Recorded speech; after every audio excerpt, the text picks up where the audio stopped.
नमस्कार आप सभी को। Welcome to UPSC 021 daily PIB series. Last video में हमने डे 1 डे 2 कवर किया था। आज हम लोग दिसंबर 3 एंड दिसंबर 4 कवर करेंगे।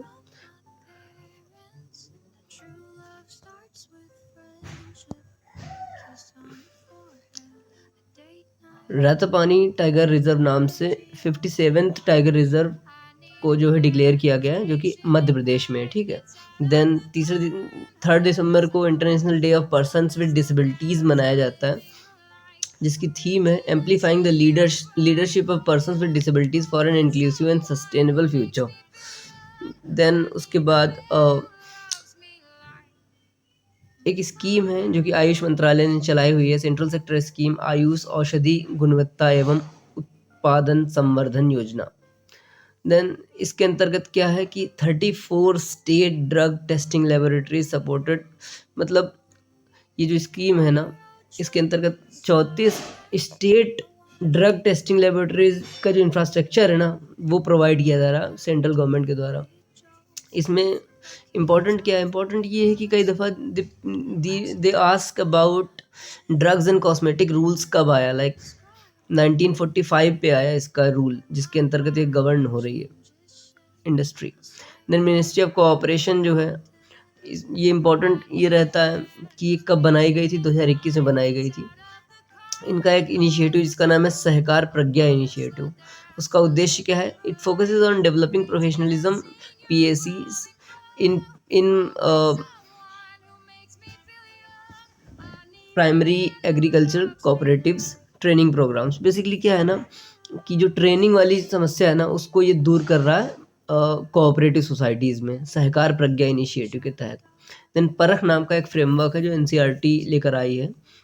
इसमें इसका फुल फॉर्म इम्पॉर्टेंट लगा हमको, तो performance assessment review and analysis of knowledge for holistic development, ये इसका फुल फॉर्म है, जो कि अपन को याद रखना चाहिए। परफॉर्मेंस असेसमेंट, परफॉर्मेंस को असेस करेंगे, रिव्यू करेंगे, एनालाइज करेंगे। Performance assessment review and analysis of knowledge for holistic development. Then COP16 जो है of United Nations conventions to combat desertification, वो रियाद में ये इवेंट जो है हुआ।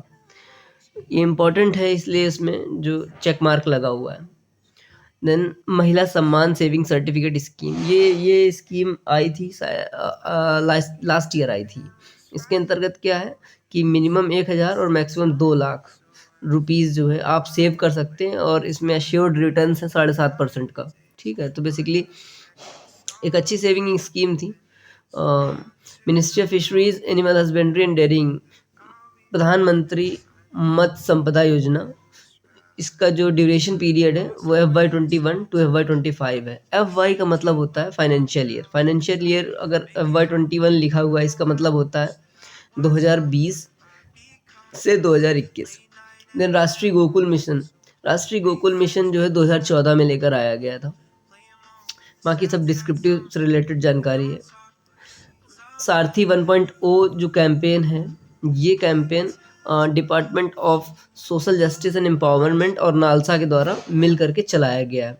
इसका उद्देश्य क्या है? Target 10.4 which calls for adoption of policies especially fiscal, wage and social protection policies and progressive achieving greater equality।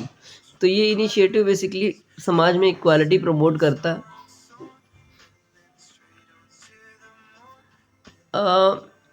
इसमें एक इम्पॉर्टेंट बात ये है, अगर आप कभी आंसर वगैरह लिखेंगे तो आप उसमें लिख सकते हैं कि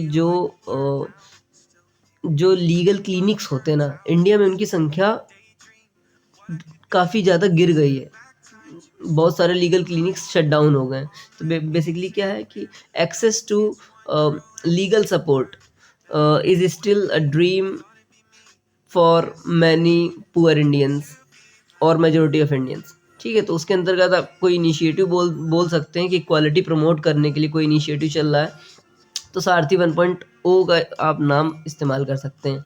इसमें SDG 10.4 SDG 10 जो है वो रिड्यूस्ड इनइक्वालिटीज़ के ऊपर है, तो 10.4 जो है वो पॉलिसीज़ के ऊपर बोलता है।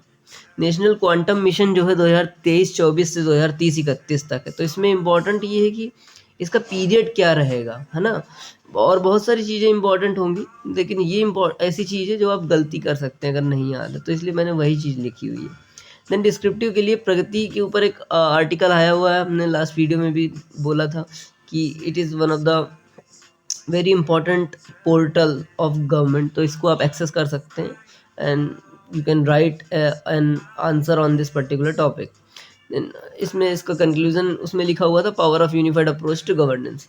देन वीवीपी यानी कि वाइब्रेंट विलेज प्रोग्राम जो है, ये सेंट्रली स्पॉन्सर्ड स्कीम जो कि 15 फरवरी 2023 को लेकर आई गई। ये 3 दिसंबर का था।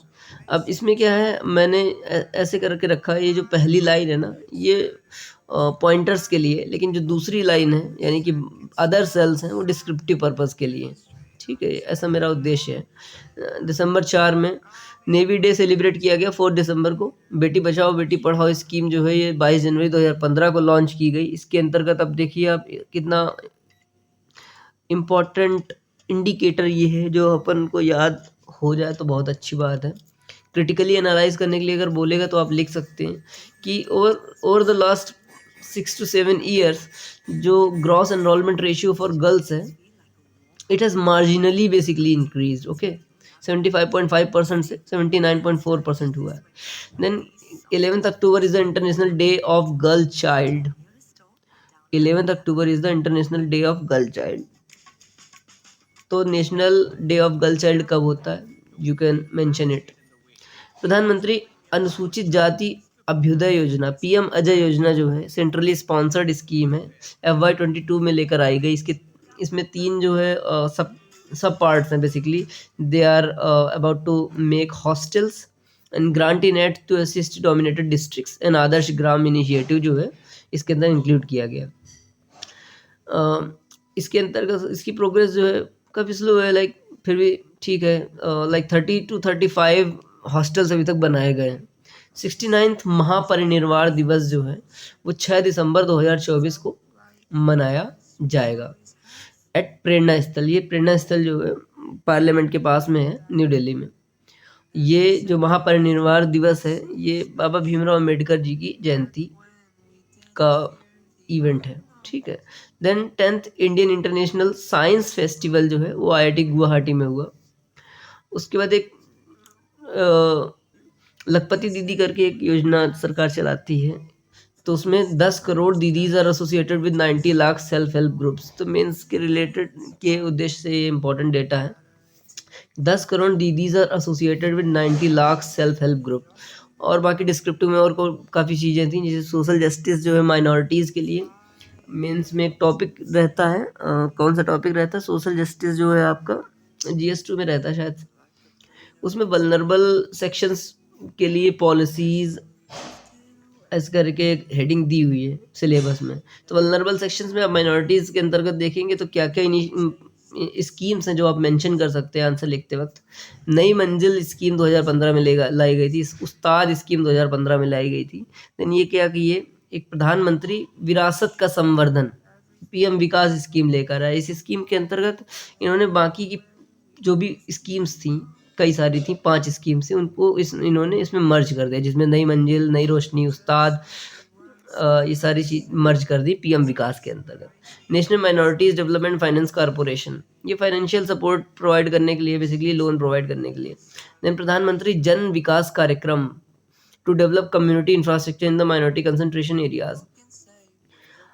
जियो पारसी एक स्कीम है, जो कि scheme for reversing the population decline in Parsi communities.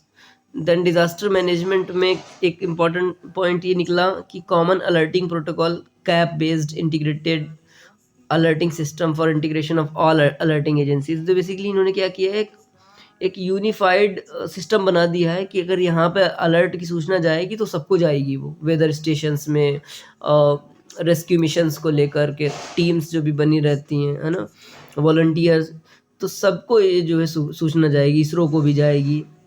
तो common alerting protocol ministry of home लेकर आई है, ठीक है। ये देन इकोनॉमी 2.0, उसके अंतर्गत एक देखो एक टॉपिक ये रहता है मल्टी स्टेट कोऑपरेटिव्स। अभी रिसेंटली मैंने देखा somebody was writing an answer regarding what are the problems in multi state cooperatives, ऐसे करके क्वेश्चन किसी ने लिखा हुआ था। तो ये आर्टिकल जो है कवर करता है मल्टी स्टेट कोऑपरेटिव्स को। अगर आप डिस्क्रिप्टिव देखना चाहते हैं, you can refer to this particular article. Ministry of cooperation 2021 में आई, तो मिनिस्ट्री ऑफ कोऑपरेशन जब से बनाई गई तब से क्या क्या इनिशिएटिव्स लिए, ये भी डिस्क्रिप्टिव पर्पज से इसका लिंक अटैच है। आज मैं देख रहा था तो मुझे लगता है कि मैं आपको दिखाता हूँ, 1 मिनट रुकना। आप देखिए कि आज 4 दिसंबर को 77 प्रेस रिलीज की गई हैं, ठीक है। 77 PIB आर्टिकल्स आर देयर। इतने सारे आर्टिकल्स रीड करके फिल्टर आउट करना, it's a hell of a job, है ना। सारे के सारे पूरे पूरे नहीं रीड किए जा सकते हैं। क्या टाइटल है, क्या मेंशन किया गया है, की इंपॉर्टेंट इन्फॉर्मेशन क्या है, वो उसको क्विकली जो है कवर कर लेता हूँ। But it's really strenuous work actually. और जब देख के लगता है कि इतने सारे आर्टिकल्स को गो थ्रू करके जाते हैं, कुछ बहुत ज़्यादा इन्फॉर्मेशन नहीं निकल के आती है MCQ एग्ज़ाम के पर्पज़ से, लेकिन मेंस के पर्पज़ से काफ़ी यूज़फुल है। यूज़फुल क्यों है? क्योंकि सेम स्कीम्स जो होती हैं, सेम मिनिस्ट्रीज़ की स्कीम्स, वो आप फ्रीक्वेंटली पढ़ेंगे then it will definitely help you. जैसे राष्ट्रीय गोकुल मिशन, मैंने कई बार इससे पहले कई बार पढ़ा मैंने, but I could never remember it actually कि व्हेन द राष्ट्रीय गोकुल मिशन ब्रॉट इन, तो 2014 में लेकर आया गया। ऐसे बहुत सारे और स्कीम्स हैं। तो बेसिकली मिनिस्ट्री वाइज रहता है, तो I believe it will be helpful to both of us parties. But थोड़ा सा डिजेक्शंस होता है, लाइक ज़्यादा इन्फॉर्मेशन नहीं है, 10 बातें भी नहीं बताई MCQ पर्पज़ से, ऐसे थॉट्स आया मेरे को आज। But I believe it will be helpful for the mains purpose, है ना। ठीक है, चलो। Anyways, whatever happens, it is my duty and I will cover this PIB news daily. That's what I have decided to do, and I will do it.